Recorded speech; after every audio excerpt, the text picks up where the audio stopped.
Welcome back to FURUNO Connections. This is the final part of our fish finder testing.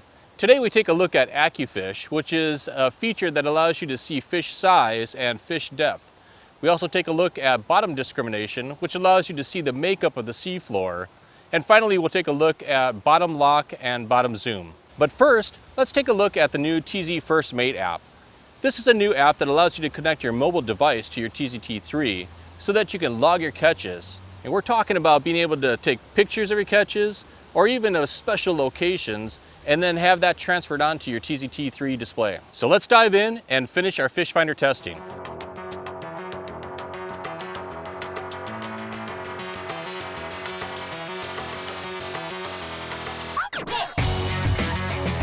So Eric, with all these fish down there and we catch one, how can I document this? Excellent question, Cap. You know, with TZtouch3, we've introduced a new app that you can go on the App Store or the Play Store. If you have an Android phone or an iOS phone, an Apple phone, download the FURUNO First Mate app. It's a free app. It's really pretty small and compact. I have it on my phone already. If I click FURUNO First Mate, it opens up the app, and I can just at the bottom say log catch. It's really super easy. And if I want to take a picture, you can use an existing picture or take a new picture. I'm going to take a new picture because we just caught the fish. So I'm going to take a fish. I just took a picture of a fish, right? And then it says what kind of fish. We have a whole list of species to select from. In this case, I'm going to say that the fish was a dolphin fish. So I select dolphin fish, brings it up here. I say, 200-pound dolphin fish. And I just click right here. I can log the weight and the length. 70 inches, baby. There we go.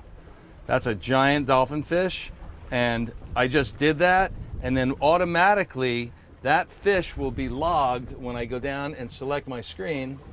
You'll see right here, there's my dolphin I just caught. And if I click on it, actually I'm going to zoom out a little bit because it thinks we're on the line. When I click on it, you can see I can look at the dolphin fish and even blow them up and see nice and big. What else can you log in it?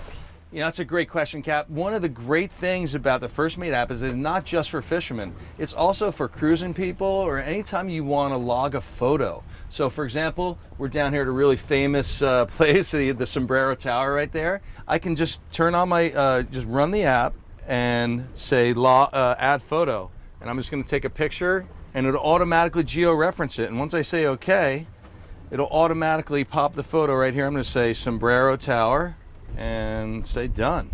And then once I say okay, it automatically appears directly on the display. I can touch it and I can move it or edit it or just touch it again and blow it up and make it nice and big.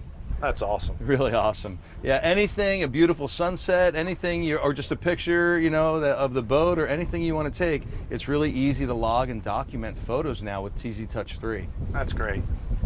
So now if I wanted to move this, yep. Touch right on it. Touch right on it and move. And they move. And then I can bring it actually right over here too. Yeah, right on the tower. Right on the tower. Absolutely, you can do that. That's great. Yeah. So, and then just say and move. And move. It's really simple to do, and right now I just have a point-to-point connection. We don't have internet out here because we're on the water. I just have a point-to-point connection between my MFD using a Wi-Fi connection and my phone, and it's just that simple. And then when I get back, if I do connect my my phone or my, when we get back in 4G range, it'll automatically save all my images to the internet. So it's automatically stored in the cloud. Really simple, really cool way to document and log all the fishes that you catch. Really awesome. So another great idea for the use of the First Mate app from FURUNO with TZtouch3 is if you have a drone and you want to take a picture, you can easily just snap a quick picture. I just took that picture of a Sombrero Lighthouse Tower, and now I can take that picture. It'll go into my library. Once I open up my First Mate app, I can then suck that picture right in and put it right on the TZtouch3 display. It's really easy, and also save it in the cloud at the same time. So that's a great idea for drones. Any imagery you want to save or it's in your phone already, you can easily add it and archive it and store it, in your TZtouch3 MFD and also in the cloud at the same time.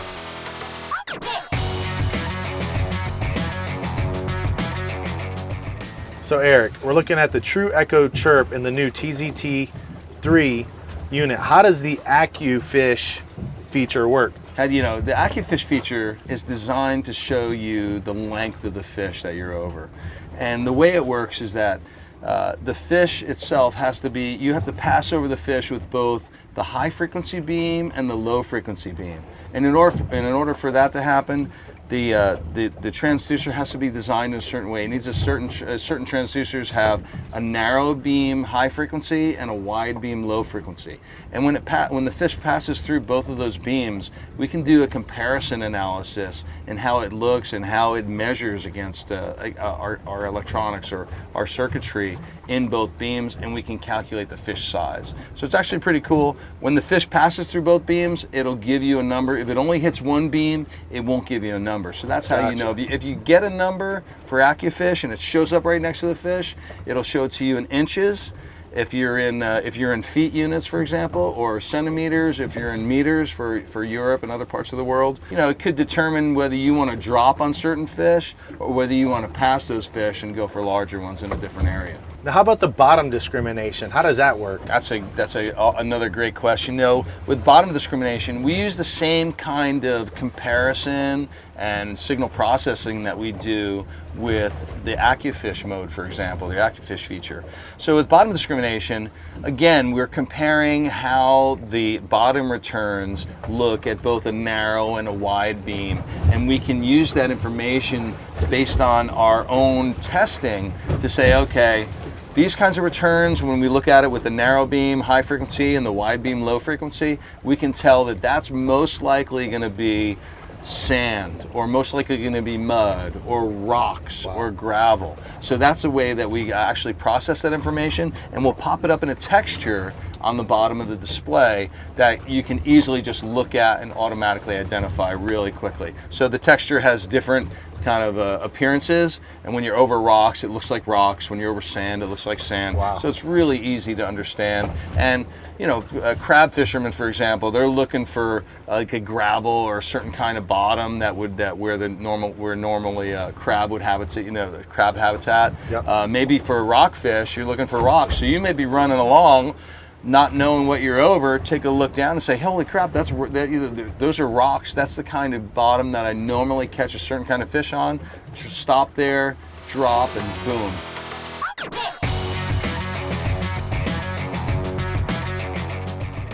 So as we're going through all the different features on System A, I came across a feature found in the FURUNO fish finders that I was looking for on System A, and it's what FURUNO calls ACCU-FISH. And ACCU-FISH offers you information on the fish size and also bottom discrimination, what the bottom sedimentation is made up of. And I'm not seeing that on System A. And as far as bottom discrimination is concerned, how important is it for you to know if you're on mud, if you're on rocks, if you're on gravel? Huge, because if you don't know what kind of contour you're fishing on, that could determine whether you're catching it or not catching it. Right. You know, a lot of fish aren't going to obviously eat in the mud. You know, there's going to be more fish that are going to eat on harder bottom. You're going to have a more concentration of bait on that harder bottom. Okay. So definitely, that plays a huge factor. And essentially makes your life a lot easier as well when you're out in charter. Completely. It takes the guesswork out of Right, stuff. right.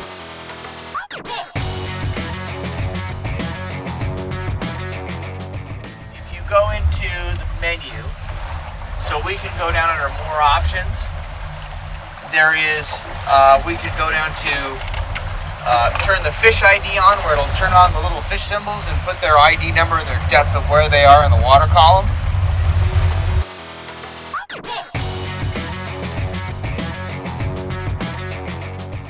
You've been hearing some of the features built into the TZT3 fish finder, such as ACCU-FISH or bottom discrimination.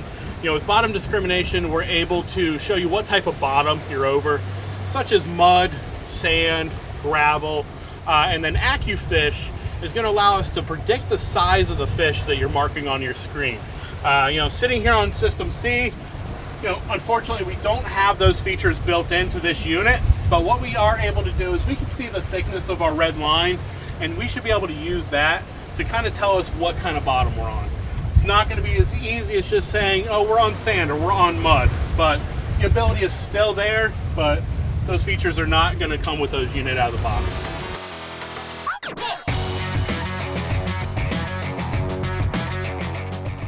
So Eric, on the TZT3, you have a bottom lock and bottom zoom. Right. What's up with that?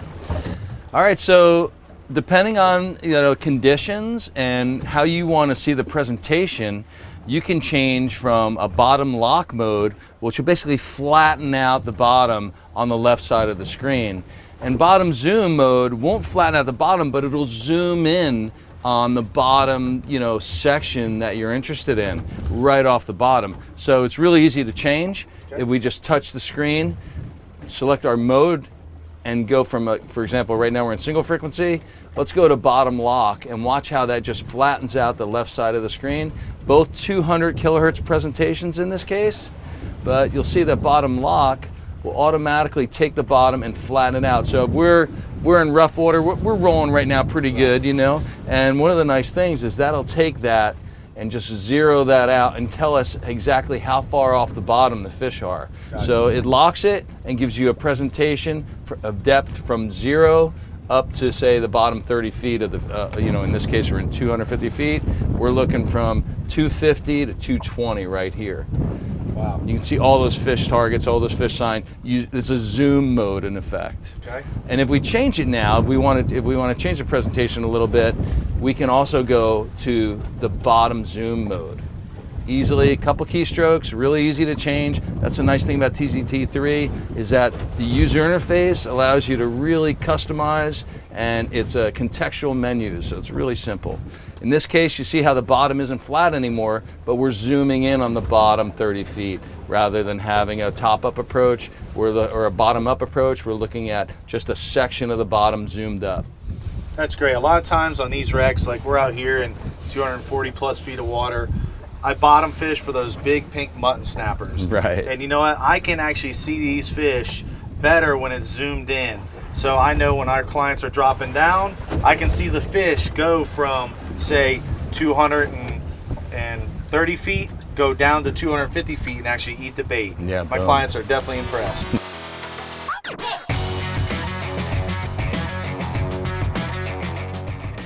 So right now we're looking at high chirp on the left, low chirp on the right. So we got a split screen. We're looking at both frequencies just so, as we go through learning this and seeing what it looks like at the marathon hump, we're using both frequencies. So we're using the high chirp for better detail and low chirp for more depth penetration. But if we hit the home button, we can look at some of the different sound reviews available to us, whether it be just traditional. We have some zoom screens we can set up. So let's take a look at a zoom screen. I'm trying to figure out exactly what I'm looking at. So am I zoomed on the left? Because now they're both at 50 kilohertz.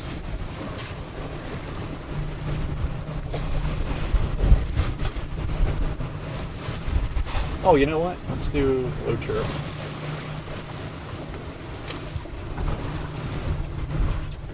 I mean, I just don't see any difference. I mean, unless I'm crazy, let me go back again. So split zoom. It does say low chirp, but they look identical.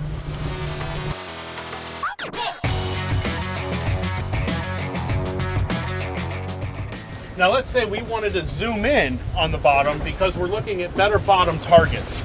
If we want to get a little bit better image of what's going on the upside of this hump. On System C, they've done a pretty good job with this as well. We're going to take our knob here and we're just going to twist in. And that is going to allow us to get a bottom zoom. And you're going to see the zoomed in portion of the bottom, and you're going to see a little bit of your entire water column there on the right hand side. To get back to a full screen without a zoom, we're just going to twist that knob back out. When we take a look at several features offered with the TZtouch3 internal True Echo Chirp Fish Finder, we find that the other systems are missing or have limited versions of the features. None of the systems offer a catch identifier app like FURUNO's TZ First Mate. System A and System C do not have a feature like ACCU-FISH, and System B can only show fish depth but not fish size. None of the systems have a bottom discrimination mode like TZT3, but they do have bottom lock and bottom zoom. Well, that wraps up our fish finder testing. We took all 4 systems into different depths of water to see how they showed fish targets in the seafloor. We went over different wrecks, and we were from 1,000 feet of water to about 20 feet of water. We went into each of the systems to show you how to manually change the gain and clutter controls. We also showed you how you can get into the history and change those controls as well. We took a look at how to mark a waypoint on a fish target itself, and also how to change the picture advance mode on TZtouch3. We finished our testing with looking at features like ACCU-FISH, bottom discrimination, bottom lock, and bottom zoom. Hopefully all of these tests help you to evaluate which fish finder is better for you, which one's easier to use, and which ones are a little more difficult. On the next episode, we're going to catch up with the captains and crew to find out what they think of each of the systems. Until then, tight lines. Thanks for watching. If you enjoyed this video, make sure you like, subscribe, and click on the bell below to get notifications for the next time we release new videos. Thanks a lot, and we'll see you next time.